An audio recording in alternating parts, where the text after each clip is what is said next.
Welcome to Hardly, where books turn into 3 stories, refreshing your knowledge in minutes.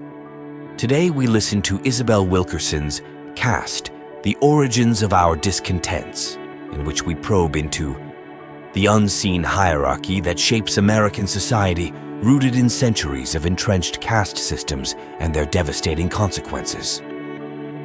Isabel Wilkerson is a winner of the Pulitzer Prize and the National Humanities Medal. Don't go away. Hardly, the editor, will be right back with the story.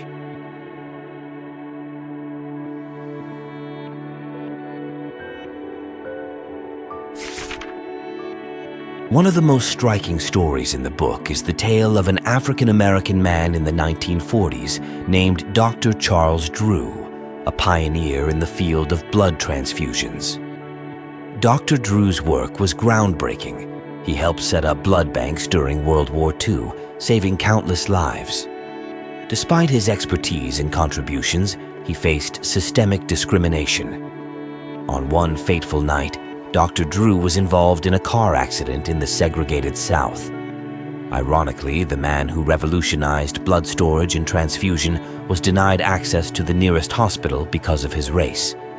He died as a result, a tragic example of how deeply entrenched caste systems can determine the fate of even the most brilliant minds. Another powerful story comes from the early 1960s, involving a young African-American student named Charlene Hunter Galt. Charlene was among the first black students to integrate the University of Georgia. Despite her qualifications and determination, she was met with hostility at every turn, taunted by mobs, isolated from her peers, and even targeted with violence. Yet, she persevered, ultimately becoming an award-winning journalist.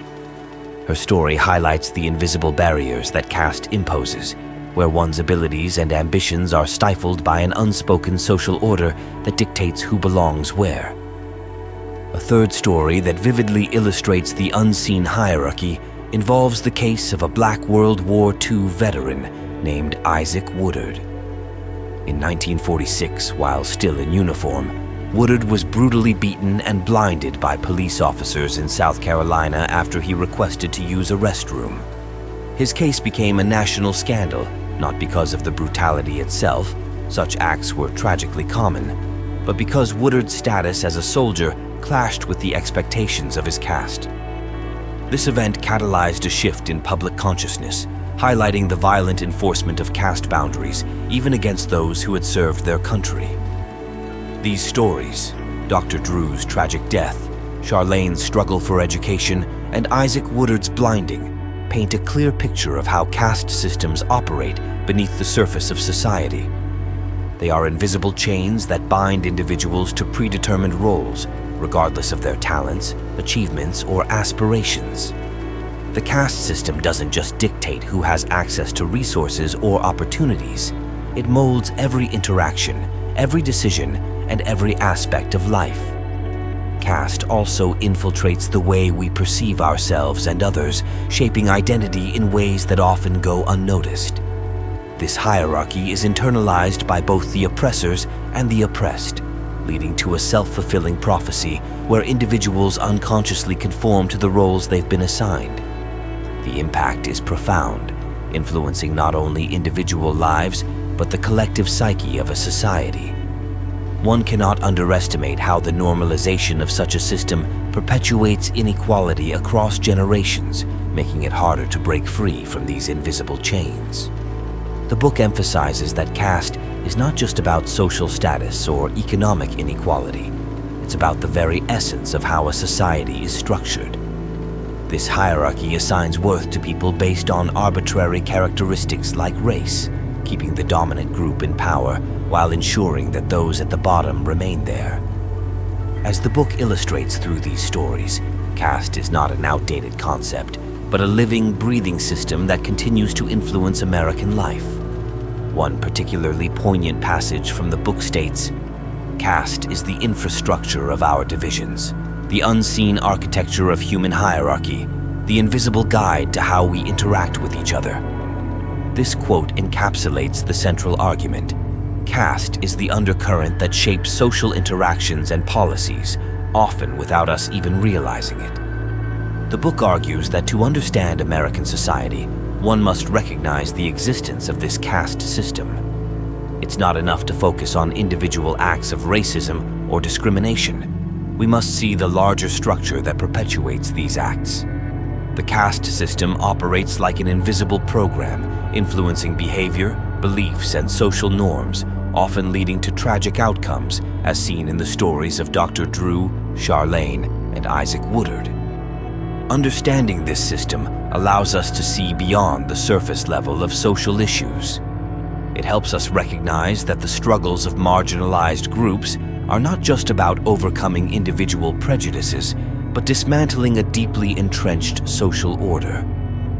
The stories in the book serve as both a warning and a call to action, urging us to confront the invisible forces that shape our lives.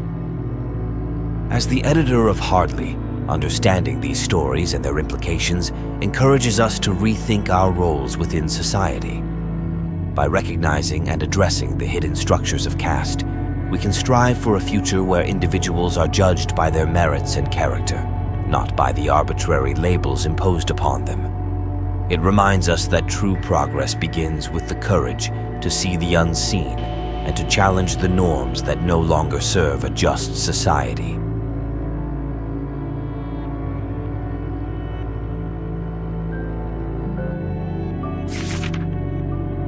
The hidden hierarchy of caste shapes every facet of American society, operating silently but powerfully beneath the surface. This invisible system influences not only our social interactions, but also our opportunities, behaviors, and perceptions. One of the most poignant stories in the book is about a young African-American girl named Sylvia Mendez, whose family played a crucial role in the desegregation of California schools in the 1940s. When Sylvia was denied entry to a white-only school because of her Mexican heritage, her parents fought back, leading to the landmark case Mendez v. Westminster. This case set a precedent for the better-known Brown v. Board of Education, which ended legal school segregation nationwide. Sylvia's story is a powerful example of how the caste system tried to enforce boundaries, even in the education of a child, but also how it can be challenged and overcome through courage and persistence. This story, like those of Dr. Charles Drew, Charlene Hunter Galt, and Isaac Woodard, underscores the pervasive and insidious nature of caste in America. It reveals how deeply these hierarchies are embedded in our institutions and how they continue to impact lives in profound ways. As we conclude, the lesson is clear. To create a truly equitable society, we must first acknowledge and understand the unseen forces of caste. Only then can we begin to dismantle the barriers that divide us and build a future where every person is valued for their true worth.